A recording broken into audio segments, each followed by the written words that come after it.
Hey guys, welcome back to Barry's Corner. It's Emily here, and today I'm going to be giving you guys book recommendations with POC authors or people of color characters. So I've done reading vlogs where I read people of color representation, but I've never done a book recommendation video recommending people of color rep. So I thought this would be a perfect time. You guys really enjoy my book recommendation videos, so I thought this would be perfect. Before we get into the books, please subscribe, comment down below, and like this video. All of my social links are down in the description box below, as well as my Amazon wishlist if you would like to gift me a book. Now let's get on into the video. Let's start off with some romance that is one of my favorites, The Kiss Quotient by Helen Huang. This is a adult romance that follows Stella Lane, and she has autism. And so she basically has a really good life. She has a really good job, a really good career, a really good family life. But the one thing that she really doesn't have is a relationship. She doesn't feel like she can ever get it because she doesn't really like to be touched a certain way, and she doesn't really know how to form an emotional connection with somebody. And so she hires a guy named Michael, who is amazing. I love Michael with my whole entire heart. And she hires him to show her how to be touched a certain way and how to form that connection. They go on dates and they learn about each other, and it forms a little bit of a connection and a romance. I love this book so much because not only is Michael and Stella Asian, but also Stella is autistic, and it's an own voices novel because the author is autistic as well. And I think it just brings a whole other version to this book that other adult romances don't have. This is a companion novel series, so there is also The Bride Test by Helen Huang and now The Heart Principle, which I'm about to read, and I'm so excited about it. The Bride Test has an autistic main character as well, which is Michael's cousin. I don't believe The Heart Principle does as well, but all three of them have Asian representation, and it is done so well. I love this book. I love listening and reading about it. It is just amazing. The next book is a fantasy book. Who would have thought? Me? Fantasy? Psh, no. Children of Blood and Bone by Tomi Adeyemi. I tabbed this book so much. I love this book with my whole entire heart. I need her to be coming out with a third book. Like, how could she leave us on a cliffhanger in the second book and not give us a new one? Anyway, this follows a girl named Zeely, although I believe her name is Zieli, and she lives in a world where there are magi, and basically they are people that have gifts from the god, and the king gets mad and slaughters all of them except for the children, and the children believe that the gods have left them. And so Zeely, there's like a threat coming, and Zeely goes off with a princess and her brother and sometimes a prince, it's kind of complicated, to go find the powers and bring them back to her people. It is so good. The cover is stunning. The representation is there. It's based off of Africa. I don't know where in Africa. I should have probably looked that up, but it is such good representation. I love looking about it. I love looking at the fan art. Like, it is so beautiful. It is one of the best. This is a debut novel, by the way, and it is one of the best fantasies I've ever read in my entire life. She keeps taking her time coming out with the books, but it's okay. Once it comes out, it'll be good. Literally read this book, one of the best fantasy books ever. Moving on to some Muslim rep, An Emotion of Great Delight by Talha Mafi. She also has another contemporary novel that is called A Very Large Expanse of Sea, which is also with a Muslim main character. She has a middle grade that is called Furthermore, and the main character is a Muslim character in the second book, I believe, and in the Shatter Me series, in the last 3 books, there's also a Muslim character. So she's Muslim herself, so it's like very much own voices. But this one is my absolute favorite. This follows a girl named Shadi, and it is 2003, and the US officially declared war on Iraq after 9/11, and it kind of goes back and forth between 2002 and 2003, where in 2002 she lost her best friend, and in current day where her brother has died, her father's in the hospital, her mother is severely depressed, and her sister is like hates her. I mean, Shadi's depressed herself. Like, she's going through it. She's going through the motions, but she kind of feels like everything, all of her family's like survival is on her back. And then she also has to figure out her friendship life, and then a new guy that comes in, not a new guy, but like a guy from the past that comes in.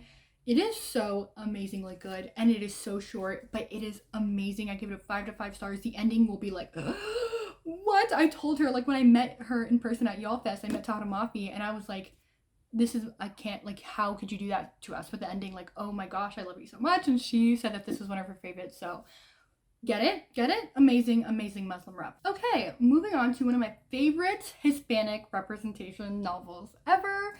It is Clap When You Land by Elizabeth Acevedo. This book, okay, Elizabeth, you might know her from The Poet X or With the Fire on High. This one is my personal favorite. She is Puerto Rican and Dominican, I believe, and most of her characters are Dominican, except for With the Fire on High, she's Puerto Rican. I'm Puerto Rican myself, so I feel so entirely seen by her novels. This one in particular is told in verse, and although a lot of people feel like you can't really connect with characters when they're told in verse, this one is just not the case at all. This follows a real life event, although it is fiction, that happened after 9/11 when a plane that was headed to the Dominican Republic crashed, and after they ruled it as not a terrorist attack, everybody basically forgot about it, but all of the people on the plane died, and it was a huge hit for the Dominican community. And so it follows two girls named Camino and Yahaira, and one is in New York and one is in the Dominican Republic, and their father dies on this plane, but their father is the same father, but they don't know that, and so they're going through the grief and they're going through the emotions, but then they also are like, I have a sister? What's going on? It is such a beautiful novel. It's so amazing. The representation for Afro-Latinx people is honestly amazing. So beautiful. One of the best I've ever seen. Read any of her works. This is my favorite, but a lot of people love The Poet X the most. The next book is a pretty popular book. I'm putting it on here to show you that a lot of popular books actually do have POC rep, you just don't know. And it is They Both Die at the End by Adam Silvera. Adam Silvera himself is Hispanic. I think he's Cuban.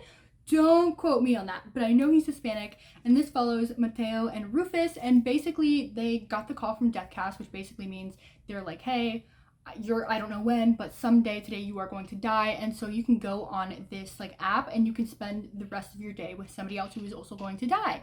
And so they match and they like get together and they spend the rest of their day together. One is super introverted and the other is honestly just running away from the cops.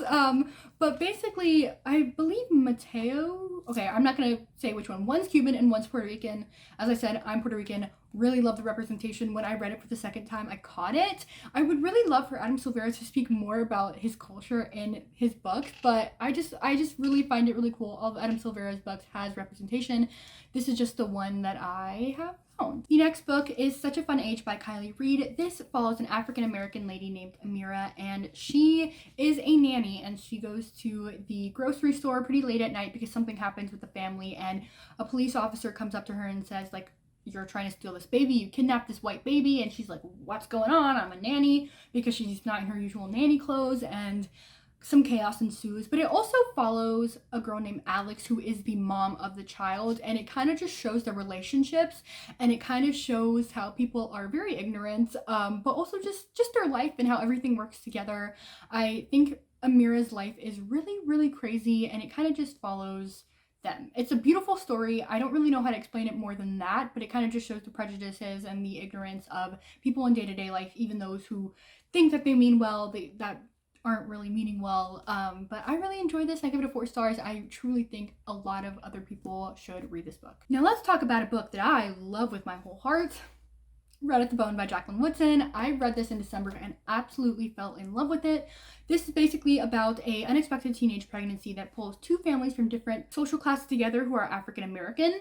It mainly follows, you get everybody's perspective in the family, but it mainly follows the Iris, the mother who birthed the baby, and then Aubrey, the father of the child. And I love Aubrey with my whole entire heart. It basically just shows the parents' priorities and where their priorities lie, where it leads them, to lead them together. For you to find out, but mostly just shows the love that they have for this child, even though it was very, very unexpected, even though they express it in different ways. I love this book. So good. I give it a 4.5 out of 5 stars, but it's so close to a 5. Like, trust me, you guys will love this book. Noelle Gallagher gave this recommendation, so it's worth it. Now, the final book I put last because I talk about this book so frequently. It is Transcendent Kingdom by Yagi Yasi. This book, so near and dear to my heart. Basically, it follows a girl named Gifty, and her family moved from Ghana to Alabama. And one day, her brother dies of a heroin overdose. And so when she was younger, she tried to help her mom, who goes into a depression, with her faith. And then years later, where she goes into neuroscience for her degree, her mom's going into another depression, and she's trying to help her mom with her degree at this time instead of faith. And so it kind of flashes back and forth between current day and back then, before her brother even died, and showed her life growing up in the church, outside of the church, with her family. Racism shows how she kind of feels connected with her family, but also torn apart. It's just so insanely beautiful, impactful, powerful. One of the best books I've ever read in my entire life. Like, literally one of my favorites of all freaking time. It doesn't, a lot of people, whenever they hear faith in the church, they think it's really faith versus science, and it's not at all. It really is just Gifty's story, and it is so beautiful and amazing, and literally just top tier, like one of the best of all time. So those are all the books that I am recommending to you with POC Rep in them. I have so many more, so definitely let me know if you want another video about it. But I hope you guys enjoyed. Please like, comment, subscribe, do whatever you want to do, and goodbye.